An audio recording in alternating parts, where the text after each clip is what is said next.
Total কত? জান্নাতি কয় দল? এক দল যদি জান্নাতে যায়, জাহান্নামী কয় দল? জাহান্নামী ৭২ দল। এই কথা তো আজকে নতুন শুনেন নাই, আরো বহু আগে শুনছেন। তবে একটা নতুন পয়েন্ট আমি শুনাই, যদি শুনে থাকেন আবার আমি রিপিট করছি।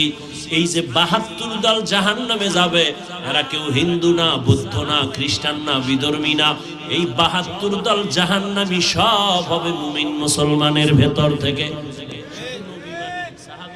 সাহাবায়ে কেরাম জিজ্ঞাসা করলেন, ইয়া রাসূলুল্লাহ, যেই দলটা জান্নাতে যাবে তাদের পরিচয় কি? এবার একটু খেয়াল করেন, নবী যদি বলতেন আমি মুহাম্মদের আদর্শ যারা মানবে তারা জান্নাতে যাবে, এতটুকু বললেও তো হইতো। নবী এতটুকু বলেন নাই। নবী বলেন, মা আনা আলাইহি ওয়া আসহাবি, আমি মুহাম্মদ আর আমার সাহাবায়ে কেরামের আদর্শ মেনে যারা চলবে তারা জান্নাতে যাবে। কি বুঝলেন? শুধু নবী মানি, সাহাবী মানি না, হবে? অতএব স্পষ্ট হয়ে গেল হাদিস দ্বারা, এই দুনিয়াতে যারা শুধু বলে নবী মানি, সাহাবাদের বিরোধিতা করে, এরা মুসলমান হলেও ৭২ দল জাহান্নামীদের অন্তর্ভুক্ত। তো কুজাও সুন্নতে আহমদ কুজা বা মুহাম্মদ কৈবুয়ত নিসবত তোরা মান আহাব্বা সুন্নতি কৌলে রসুল মজদায়ে কানা মাই হাম কুন কবুল। নবীরও মানা লাগবে, সাহাবায়ে কেরামকেও। আলাইকুম বিসুন্নতি ওয়া সুন্নাতিল খুলাফাইর রাশিদিন আল মাহদিয়িন। নবী বলে আমার আদর্শের নাম সুন্নাত, আমার সাহাবাদের আদর্শের নাম সুন্নাত। আলাইকুম বিসুন্নতি ওয়া সুন্নাতিল খুলাফাইর রাশিদিন আল মাহদিয়িন। আমার সাহাবাদের সুন্নাত কেমন? কেমন সাহাবা? একদিকে আমার খলিফা, বলে কেমন খলিফা? খলিফা রাশিদিন, পথ প্রদর্শক। বলে কেমন পথ প্রদর্শক? মাহদিয়িন, হেদায়েত প্রাপ্ত। কোনো ভেজাল নাই, পথ দেখানোর মধ্যে কোনো ভেজাল নাই। অতএব সাহাবায়ে কেরাম আমার খলিফা, আবার রাশিদিন, আবার মাহদিয়িন, হেদায়েত প্রাপ্ত। ওদের আদর্শ যারা মানিয়ে চলবে, আমি নবী ঘোষণা দিলাম তারা জান্নাতে যাবে। তো জান্নাত শুধু মুমিন পাবে, কোন বেঈমান জান্নাত পাবে না। এবার বুঝলেন নি, মুমিনরাও জান্নাত পাইতে খবর আছে না নাই? ৭২ দল মুমিন যাবে জাহান্নামে, এক দল মুমিন জান্নাতে যাবে। কোন দল মুমিন জান্নাতে যাবে? বলে যারা নবী মানে, সাথে কাদেরকে মানে? সাহাবায়ে কেরামদেরকেও মানবে, তারা জান্নাতে যাবে। যারা বলে নবী মানি, সাহাবা মানি না, ইশারা ইঙ্গিতে যারা বিরোধিতা করবে, এদের চিহ্নিত করে নাও, এরা মুসলমান মুমিন হলেও ৭২ দল জাহান্নামীদের অন্তর্ভুক্ত। আল্লাহ বলেন সাহায্য চাও, মুমিনকে বললেন কেন? সাহায্য চাও বললেন কেন? তার মানে তুমি দুর্বল, সাহায্য কেন চাইব? কয় জান্নাতে যাইতে চাও? বলে হ্যাঁ। আল্লাহ কয় আমিও জান্নাতে দিতে চাই, তবে আমি যে চাই তুমি যেমন চাও তার থেকে আরো এক গিরি। কয় কেমন? আমি চাই আমার প্রত্যেকটা মুমিন গোলাম যেন বিনা হিসাবে জান্নাতে যায়। সুবহানাল্লাহ। না যেই পরিমাণ বিড়ি টানেন, সুবহানাল্লাহ, তো সময়ের দরকার। আল্লাহ হেদায়েত দান করুন। आरो आस्ते करे बोले। दोस्तों अभी लास्ट ईयर ही मेरे बहन की शादी हो गई और उसने इतनी सारी डिग्रीज, इतनी सारी क्वालिफिकेशन सीखने के बाद भी घर में एक हाउसवाइफ बनकर रह गई। पूरी जिंदगी एक तरीके से करियर पॉइंट ऑफ व्यू बर्बाद हो गई। ऐसे तो न जाने कितने लोगों ने अपने घर पर डिग्री लेने के बाद ऐसे ही छोड़ दिया, जॉब पर नहीं गए। कितने सारे लोग रिटायर्ड हैं, उनके पास इतना सारा वैल्यूएबल नॉलेज है, लेकिन वो घर पर बैठे हुए। बहुत सारे लोग हैं जिनको सैटरडे संडे हॉलिडे होता है, फिर भी वो घर पर बैठे रहते हैं और एक तरीके से सेकेंड सोर्स ऑफ इनकम के बारे में नहीं सोचते। तो दोस्तों मैं आपको बताना चाह रहा हूँ कि अगर आप एक सेकेंड सोर्स ऑफ इनकम चाहते हो, एक दूसरी आमदनी का तरीका, या फिर अगर अपने लाइफ के अंदर आप चाहते हो कि कोई फ्रीलांसिंग कर लूं या वर्क फ्रॉम होम कर लूं, तो क्या आपको पता है कि कौन सी ऐसी टेक्नोलॉजी है जिसमें सबसे ज्यादा वर्क फ्रॉम होम की जॉब्स हैं? कौन सी ऐसी टेक्नोलॉजी है जिसको सीखकर आप फ्रीलांसिंग कर सकते हो और 20 से 25,000 रुपए या 40,000 रुपए तक एक एक प्रोजेक्ट का चार्ज कर सकते हो? तो दोस्तों, मेरी बात मत मानो, अभी जाकर गूगल में सर्च मारो माइक्रोसॉफ्ट एक्सेल जॉब्स, तो आपको पता चलेगा कि माइक्रोसॉफ्ट एक्सेल एक ऐसी टेक्नोलॉजी है जो सबसे ज्यादा फ्रीलांसिंग जॉब ऑफर करती है, जो सबसे ज्यादा work from home job offer करती है। और Microsoft Excel second source of income के लिए, प्रोजेक्ट बेस के लिए सबसे बेस्ट टूल है। तो दोस्तों, अगर आप अपने आप को माइक्रोसॉफ्ट एक्सेल में पावरफुल बना लेते हो तो आप एक डैशबोर्ड बनाकर उसे चार्ज कर सकते हो फ्रीलांसिंग के अंदर। आप फॉर्मूला लगाकर बहुत सारे लोगों की, कंपनीज की प्रॉब्लम को सॉल्व कर सकते हो और इसके साथ साथ आप एक लैपटॉप और एक इंटरनेट कनेक्शन से घर बैठे work from home Microsoft Excel पे कर सकते हो। तो अगर आपको लगता है ये सारी चीजें आपको सीखनी चाहिए, तो मैं राज सिंह आपको वेलकम करता हूँ 3 घंटे के इस वर्कशॉप के अंदर। इस वर्कशॉप की फीस आपको लग रही बहुत होगी, नहीं दोस्तों, मैं आपको एक ऐसा फीस ऑफर करूंगा जो आज तक किसी ने आपको ऑफर नहीं किया होगा। वो है 199 रुपीज। कानों को विश्वास नहीं हो रहा है? सिर्फ 199, 200 रुपए में भी 1 रुपए का डिस्काउंट है यहाँ पर। 199 रुपीज आप पे कीजिए, मेरे साथ आइए, अपने सारे क्वेश्चंस लाइव आप पूछ सकते हो। मैं आपको पूरा जीरो से लेके हीरो बनने का सफर लेके चलूंगा। ये सारी प्रॉब्लम को आप सॉल्व करोगे। ज्वाइन कैसे करें सर, ये क्वेश्चन अगर आपका है, नीचे दिए गए लिंक पर क्लिक करो। क्लिक करने के बाद आपका रजिस्ट्रेशन हो जाएगा और मैं राज सिंह आपको मिलूंगा इस वर्कशॉप के अंदर। दोस्तों, एक चीज याद रखिए, इस वीडियो को आप स्किप भी कर सकते हो, स्क्रॉल भी कर सकते हो। 1000 में से कोई एक वीडियो ऐसा काम का आता है जो आपकी जिंदगी बदल देता है, और ये वही वीडियो है जो आप जो घर बैठे हो freelancing, extra source of income पाना चाह रहे हो। कोई आपकी मदद नहीं करता, सब आपका मजाक उड़ाते हैं, मैं आपकी हेल्प करूंगा। तो एक बार भरोसा करके इस चीज को ज्वाइन करो।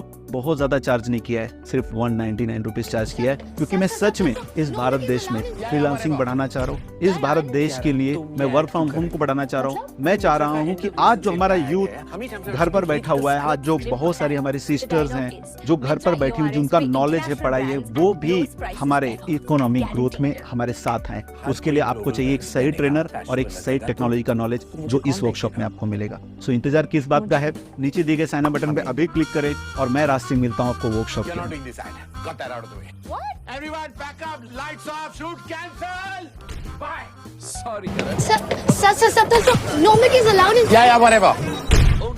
क्या रहा? तुम ये ऐड क्यों कर रही हो? मतलब ये मिंत्रा का एंड ऑफ रीजन सेल का ऐड है। How many times have I told you read the script? Script पता है। The dialogue is Myntra EORS पे international brands at lowest prices ever, guaranteed. हर कोई ग्लोबल ब्रांड्स पहनेगा, फैशनेबल लगेगा, तो मुझे कौन देखेगा? मुझे हमें। You're not doing this ad. Got that out of the way. What? Everyone, pack up. Lights off. Shoot cancel. Bye.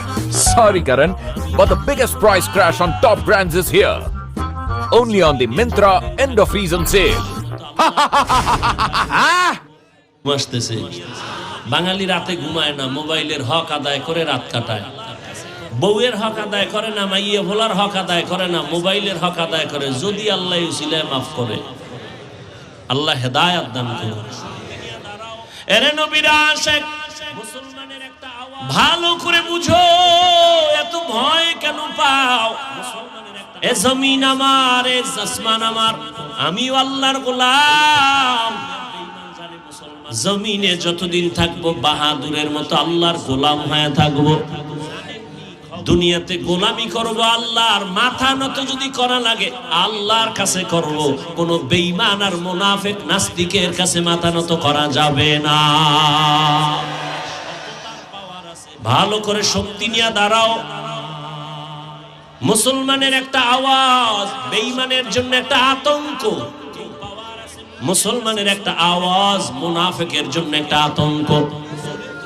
ওই সব দুনিয়ার বেঈমান জানে মুসলমান একেবারে গরিব, আমগো টাকা নাই, পয়সা নাই, অস্ত্র নাই, কিন্তু জানেননি খবর সব অস্ত্রধারীরা আমগো ভয় পায়, সব টাকাওয়ালারা ভয় পায়। টাকা নাই ভয় পায় কেন? অস্ত্র নাই ভয় পায় কেন? কয় মুসলমানের কাছে যে ঈমানের পাওয়ার আছে আর সততার পাওয়ার আছে, এটা দুনিয়াদারের কাছে নাই। ওদের কাছে সততার পাওয়ার নাই, এই পাওয়ার আছে মুমিনের কাছে। যত বড় বীর যোদ্ধা হোক না কেন, চরিত্র যার ভালো না ওর কোনো পাওয়ার চলে না। হ্যাঁ, ওই যে একটু আগে বলেছিলাম 27 বছরের যুবক তরবারি নিয়ে যায় ওমর আমার নবীর গর্দান জবাই করার জন্য, কিন্তু রহমতের নবীর একটু ছোঁয়া লাগার কারণে ওমরের আল্লাহ এমন পাওয়ার দান করছেন, ওমর এখন যেই পথে চলে শয়তান ওই পথে চলে না। চিন্তা করেন তো 1 মিনিট, এটা মানুষ না আর কিছু? যেই শয়তান আল্লাহর সাথে চ্যালেঞ্জ দিছিল ইবলিসের সেজদা, হে ওমরের দেখলে দৌড়, আমি এখানে নাই। কত বড় পাওয়ার সেই ওমর, অর্ধ দুনিয়ার খলিফা। রোম সম্রাট কাঁপতেছে, ওমর ওমরকে, এই লোকটাকে এত ভয় কেন, গোটা দুনিয়া কাঁপে কেন? গোয়েন্দা বাহিনী তাকায় দেখ, ওমরের ডানে বামে সামনে পেছনে কত বডিগার্ড আর সিকিউরিটি আছে। গোয়েন্দারা রিপোর্ট দেয় ওমর একা একা চলে, কোনো গার্ড নেই। কথার এত পাওয়ার, এরে মেরে ফেলা তো বড় সহজ বলে হাঁকা তরবারি নিয়ে যা পুরস্কার দেয়া হবে। ওমর গেছিল তরবারি নিয়ে নবীরে মারবে পুরস্কার পাবে, এবার ওমরের মারার জন্য আর একজন রেডি পুরস্কারের লোক। বাঁচায় আল্লাহ, মারার কারো ক্ষমতা আছে? কারো কোনো ক্ষমতা নাই। তরবারি নিয়ে ঘুরতেছে, ওমরের যদি মারতে পারি তাহলে আমি বড় পুরস্কার পাবো, রোম সম্রাট আমারে পুরস্কার দিবে। ওমরের একা কোথায় পাওয়া যায়? হঠাৎ করে খবর পাইল পাহাড়ের পাশে একটা খোলা ময়দান, ওমর এক পাশে ডান হাতের বালিশ বানায় ঘুমায় একা। এই সুযোগ আর হাতছাড়া করা? আল্লাহ কয় তুই কত বড় চালাক। ওয়া মাকারু ওয়া মাকারাল্লাহ ওয়াল্লাহু খায়রুল মাকিরিন।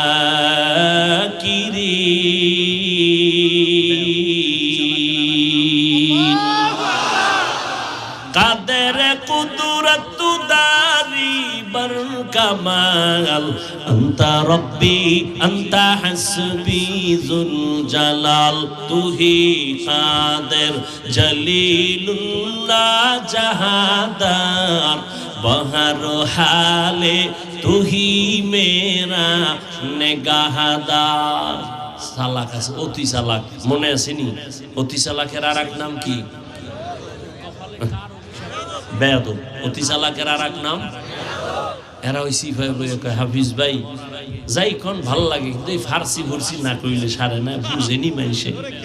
হ্যাঁ, এটি বুঝেনি, বড় চালাক। ও বুঝে, ও প্রশ্ন করবে আর আমি চুপ করে ঘুমাবো। তোমার কাউন্টারে আমার জবাব নাই। তুমি যদি বলো ওই ফার্সি কথা কেউ বুঝে না, বন্ধ করো, তো এখানে 100-র মধ্যে 99 জন আরবিও বুঝে না, তো কোরআনের আয়াত বাদ দেই। এই যুক্তিবাদী, তোর কপালে কার অভিশাপ লাগছে? আলেমের বিরোধিতা করো কেন? ভালো মানুষের কাম না। মরার আগে বিপদে পড়বি। মা বাবার সাথে বেয়াদবি, শিক্ষকের সাথে বেয়াদবি, আলেমদের সাথে বেয়াদবি। আল্লাহর কসম, মরার আগে মরে যাবে। মরার আগে মরা মানি রুহু থাকবে, দেহ থাকবে না। রুহু থাকবে। আল্লাহ হেদায়াত দান করুন, আল্লাহ হেদায়াত দান করুন। এই বাংলাদেশে যত ঝামেলা দেখো, সব কিছু উলামায়ে কেরামের সাথে বেয়াদবির ফলাফল। আল্লাহ হেদায়াত দান করুন। আমিনও কর না? দোয়া করলেও বিপদ, এজন্য নিজেরটা করি, অন্যর জন্য বেশি করি না। ওই যে পিরোজপুরে এক দোয়া কইরা মামলা খাইছি 7টা না 8টা, বুঝেন না? অলিপুরি সাহেব দোয়া করছে, মিজান সাহেব করছে, হাটহাজারির হুজুর করছে। হ্যাঁ না, দেখি সব ডিসি এসপি বয়ে রয়েছে, কেরেস্ট দিছে গো, রশি ফেসাইছে আমার গলা। দেখতে নারী চলন বাঁকা। আল্লাহ যদি হেফাজত করে তার কে ফিরায়? মুসিবত তো আসবেই। তা আল্লাহর শুকর, মা বাবার দোয়া, আপনাদের দোয়া, এ পর্যন্ত মুসিবত আসছে ঠিক, কিন্তু আমারও একটা পাওয়ার আছে, সততার পাওয়ার, যে আমি যদি আল্লাহর জন্যই এই জমিনে চলতে থাকি, সারা দুনিয়ার মানুষ এখনো কোনো পরোয়া নেই। ইনশাআল্লাহ আল্লাহ হেফাজতে এখনো রাখছেন, ইনশাআল্লাহ ভবিষ্যতেও রাখবেন ইনশাআল্লাহ, যদি সততার উপরে থাকি, ইখলাস নিয়ে থাকি। জীবনে হারাম খাই নাই, হারামের পক্ষে স্লোগান দেই নাই। ও ভাই, সুদ মুক্ত ব্যবসা এটা রহমত না, না গজব? কথা বলেন না কেন? একটা সুদ মুক্ত ব্যবসা এটা রহমত না? সুদখোরের সাথে তো আল্লাহ কোরআনের মধ্যে দুই দলের সাথে যুদ্ধের ঘোষণা দিয়েছেন আল্লাহ। একটা হলো সুদখোর, আর একটা হলো ওলিয়া উলিয়ার দুশমন। সুদখোরের কথা আছে কোরআনে, ওলিয়া উলিয়ার দুশমনের বিষয়ে কথা আছে বুখারী শরীফে।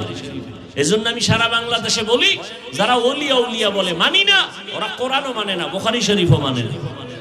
ওরা ভণ্ড, ওরা বাতিল। ওদের যারা বাতিল বলে না, তারাও বাতিল। তো সুদ মুক্ত ব্যবসা এটা রহমত না? এতটুকুই বলছি।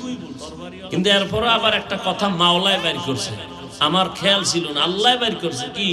দুনিয়ার লোক ঢুকলে, কিন্তু এই কথা আর দেয়নি, বুঝেন নাই? এই কথা আর খবর নাই। আর আপনারাও ভাবো, মরাডারে মারো কেন, কয় লড়ে কেন? বয়ান করছি 1.5 ঘন্টা, ছাড়ছে 1 মিনিট, জিগাইলেন না বাকি বয়ান কই?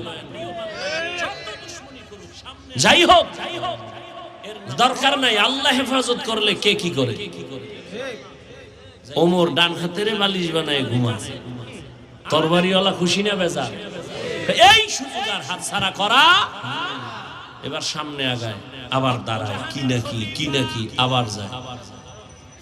এটার নাম রব, র আইন বা রব। আল্লাহর রাসূলকে আল্লাহ রব দিছিলেন, অর্থাৎ সমস্ত দুশমন, মুনাফিক, জালেম, আল্লাহর প্রিয় বান্দাদের যত দুশমনি করুক, সামনে আসলে মাথা নত হয়ে যাবে। এর নাম রব। যাইতে যাইতে যাইতে যাইতে একেবারে কাছে, আর একটু গেলেই কামসার। কিন্তু গিয়া দেখে অর্ধজাহানের খলিফা ডান হাতের বালিশ বানাইয়া ঘুমায়, কোনো বডিগার্ড নাই, কিন্তু নজর করে। ওমর একা ঘুমায় না, জঙ্গলের একটা বাঘ ওমরের পাহারা দেয়। খাকো বাদো আতিশ বান্দা বামানো তু জিন্দা বা হক মুর্দা। যে যতটুকু করবে অতটুকুই পাবে। আমি যদি আপনার সাথে খারাপ করি, দুনিয়ার মানুষ যদি আমার প্রশংসা করে টাকা খাইয়া, কোনদিন বাঁচার উপায় নাই, একদিন হক স্পষ্ট হয়ে যাবে। আমি উল্টা পাল্টা করলে একদিন ধরা জমিনেই খাইতে হবে। আল্লাহ দেখাইতেছে না সব? কি এখানে উপরে দেখাইছি খুব ভালো, কিন্তু ভিতরে ভিতরে সব কালো। আল্লাহ ধরা খাওয়াই দিছে। তুমি পাগড়িওয়ালা হইলেও কোনো সার নাই। সীমা লঙ্ঘন করলেই বিপদ নেমে আসবে। জুলুমের বিচার জমিনেই হবে মরার আগে, রাসূলের হাদিস। জুলুমের বিচার মরার পরে না, আগে। মানুষের টাকা নিয়ে মাস্তানি, যাও এবার কত ধানে কত চাল, টাকা নিয়ে উল্টা পাল্টা করবা, কেউ জানে না, আল্লাহ জানেননি। সীমা লঙ্ঘন করছো, আল্লাহর ধরা শুরু হয়ে গেছে। জুলুমের বিচার মরার পরে না, আগে? আগে। রাসূলের হাদিস। আল্লাহ হেদায়েত দান করুন। এই কারণে ধরা খায় গেছে সবাই, কোনো ছাড় নেই। আরে ভাই, নিজের টাকার হিসাব করে চলা কঠিন, মাইয়ার হিসাব, পোলার হিসাব, বউয়ের হিসাব, হ্যাঁ, আবার 100 কোটি মানুষের হিসাব নিয়ে মাথায় লইয়া এত প্যারা কেন? এত লোভ কেন? লোভে পাপ, পাপে মৃত্যু। মানুষের কোটি কোটি টাকা হাতে আইলে কয়জনের ইমান ঠিক থাকে? বড় কঠিন, বড় কঠিন। আল্লাহ হেদায়েত দান করুন। ওমরের বাঘ পাহারা দেয়, লাগছে নি আর এক পেশ।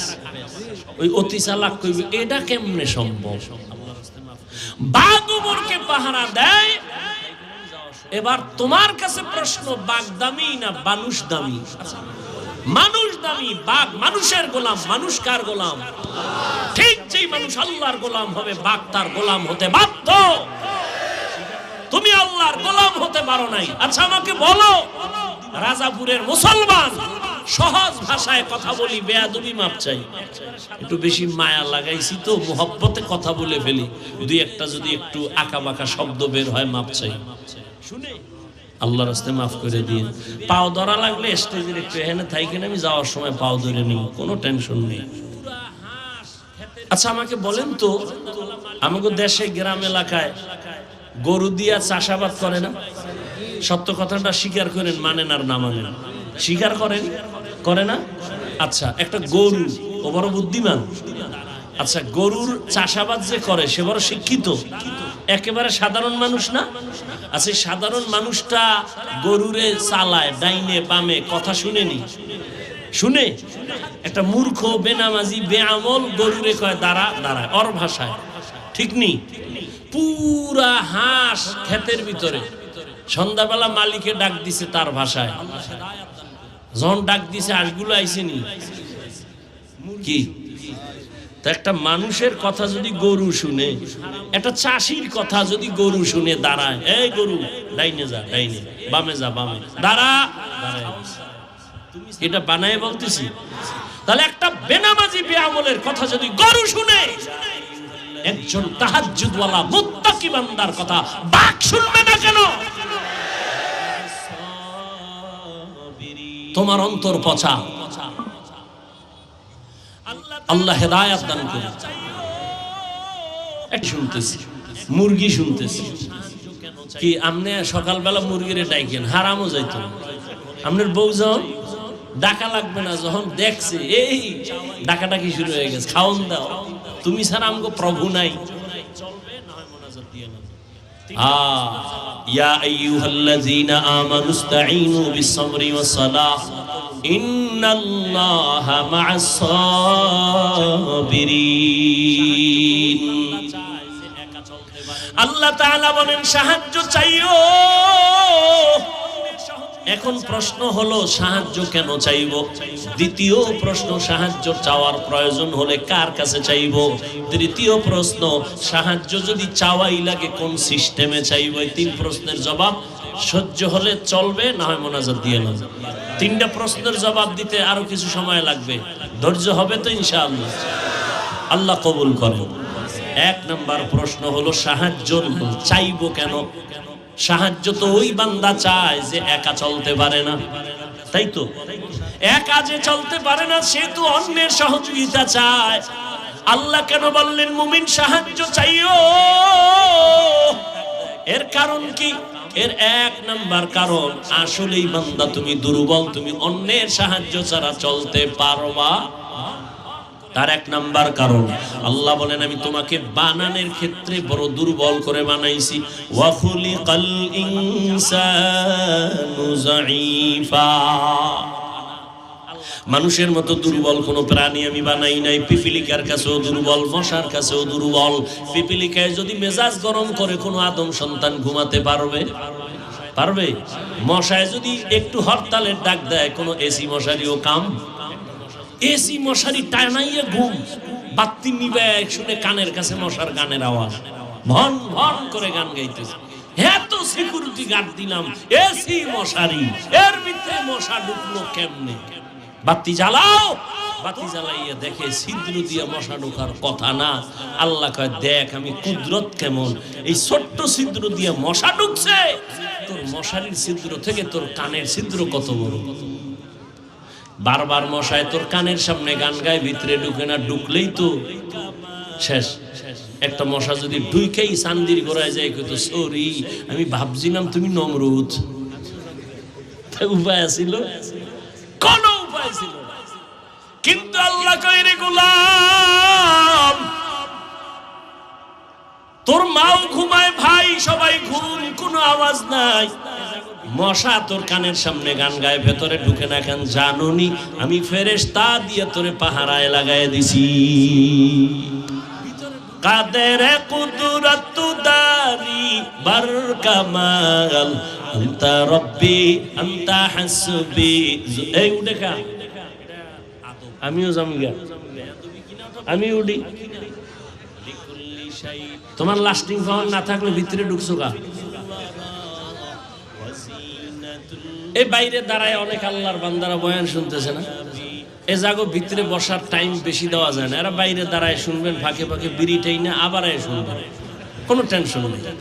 কি ভিতরে ঢুকিয়া কেন ডিস্টার্ব করেন? কত সাদা দাড়িওয়ালারা বসা, লাল দাড়িওয়ালারা বসা, আলেমোলামারা বসা, এদেরই ডেঙ্গাইয়া জুতা হাতের মধ্যে লইয়া এরপরে যান, এটা আদব না। বেয়াদবি কিনা ওটা বলবো না, তবে কিনা লিকুল্লি শাইইন জিনাতুন ফিল ওয়ারা ওয়া জিনাতুল মারই তামামুল আদাবি আজ খোদা খাহি মে তৌফিক আদব বেআদব মাহরুম গাশত আজ ফজলে রা। কষ্ট হইতেছে আপনাদের, অনেকে ঘুমায়, কত পুরানো আজিত একটু রেস্টে থাকিস। এরে যুবক, আল্লাহ পাক দুর্বল করে বানাইছেন, মানুষের মতো দুর্বল কোন প্রাণী আল্লাহ বানান নাই। দুনিয়ার সব প্রাণীগুলো সবল, আমরা মানুষ বড় দুর্বল। একটা ছাগলের বাচ্চা যখন দুনিয়াতে আসে, ডানে বামে কোনো সাহায্যকারী আসেনি, ও দুনিয়াতে আইসেই চার পায়ে দাঁড়ায় গেছে। মায়ের দুধ কই দেখাইয়াও দেওয়া লাগে না, নিজে গিয়া মুখ লাগায়। ওলানটা যদি দেখে শক্ত, ওই ছাগলের বাচ্চার কপালের অগ্রভাগটা শক্ত, ওলানের মধ্যে জোরে জোরে আঘাত করে, ওলানটা নরম হয়ে যায়, মুখে বোটা দেয়, দুধ আইসা পেট ভরে যায়। আর আমি বান্দা কত দুর্বল, আমি যেদিন দুনিয়াতে আনবো আমার আম্মা জানের কণ্ঠ এতই ছোট, বাইরের কেউ আমার আম্মার কণ্ঠ শুনে না। কিন্তু যেদিন দুনিয়াতে আমি আসবো, আম্মা জানের এত ব্যথার কান্না শুরু হয়ে গেল, প্রসব বেদনার কান্নায় পাশের বাড়ির মানুষ পর্যন্ত ঘুমাইতে পারে না। আমার দাদি আর নানি আমার আম্মা জানের সহযোগিতায় পাশে বসে বলে, কান্দিও না রে মেয়ে, কাঁদিও না। মা এক পর্যায়ে ডাক দিয়ে কয়, ও শাশুড়ি মা, এখান থেকে বের হও, আমার স্বামীকে একটু আমার কাছে আসতে দাও, আমার স্বামীর সাথে আমার একান্তে কিছু কথা বলবো। কাছে আইসা সব বের হয়ে গেল। আব্বা জানের হাতটা ধইরা আম্মা জান কান্না করে, ও স্বামী আমার, তোমার ঘরে আসছি মা বাবার মায়া ত্যাগ করিয়া, মন ভরিয়া খেদমত করতে পারি নাই, দয়া করে দাবি রাখবা না, মাফ করে দাও। মনে হয় 7 আসমানের বোঝা আমার মাথার উপরে চেপে আসছে, মরিয়েই যাব, দয়া করে আমাকে মাফ করে দাও। আব্বা জান কান্না করে বলে, ধৈর্য ধারণ করো। বের হইয়া বাবা যায় নামাজে শুয়া কান্না করে সেজদায় গিয়া, ও দয়ার মালিক, আমার সন্তানটাকে তুমি কুদরতের দ্বারা আসানে দুনিয়ায় পাঠাও। এরে আল্লাহর গোলাম, মানুষের মতো দুর্বল কোন প্রাণী আল্লাহ বানান নাই। আমরা খানার বেলায় দুর্বল, মেধার বেলায় দুর্বল, চলাফেরার বেলায় দুর্বল। এরে বান্দা নজর করো, একটা বড় বড় সমুদ্রে মাছ আছে নীলতিমি, এক একটা নীলতিমির প্রতিদিনের খানার তালিকায় লেখা আছে 1000 কেজি চিংড়ি মাছ। কে খাওয়ায়? পিপিলিকা আসেনি গর্তের ভিতরে, কে খাওয়ায়? ওরা কি আপনাদের সকাল 8টায় নাস্তা খায়? জঙ্গলের ভিতরে হাজারো প্রাণী, ওদের কাছে খানা কে পৌঁছায়? নদীর মধ্যে হাজারো কোটি মাছ, ওদের খানা কে দেয়? সকালবেলা পাখি উঠতেছে, সারাদিন উড়িয়া পেট ভরে বাচ্চার খানা নিয়ে সন্ধ্যাবেলা বাসায় হাজির। ওই উড়ন্ত পাখির খানা কে দেয়? বলো, ওরা দামি না আমরা মানুষেরা দামি? আল্লাহ যদি ওদের মুখে খানা দিয়ে দেয়, আমাকে মানুষের খানা তো ঘরে দেওয়ার কথা, কেন দেয় না? কুত্তার মতো পাগল হয়ে গেছো হারাম খাওয়ার জন্য, এজন্য খানা ঘরে আসে না। গর্তাওয়াক্কুল মিকুনি হর সবহশম মিরসানাত রিজকে তু আজলা মাকাম জুজবা হাকচি জে মখাজ ইনসুজা ফজলে উ আমস্তে দর জুমলা জাহা। খানার বেলায় আমরা দুর্বল। ঢাকা চিড়িয়াখানা একটা বাঘের খানা লেখা আছে দৈনিক 17 কেজি গোশত। রাজাপুরে এমন কোন খাদক আসেনি 3 বেলায় 17 কেজি মারবে? আছে? না থাকলে কি হইব? ধাক্কা ধাক্কি কম চলে না। ডাক্তার কইছে মিষ্টি খাবি না, হারাম। মিলাদুন নবীর জিলাপি খাইতে মসজিদে গেছে, 2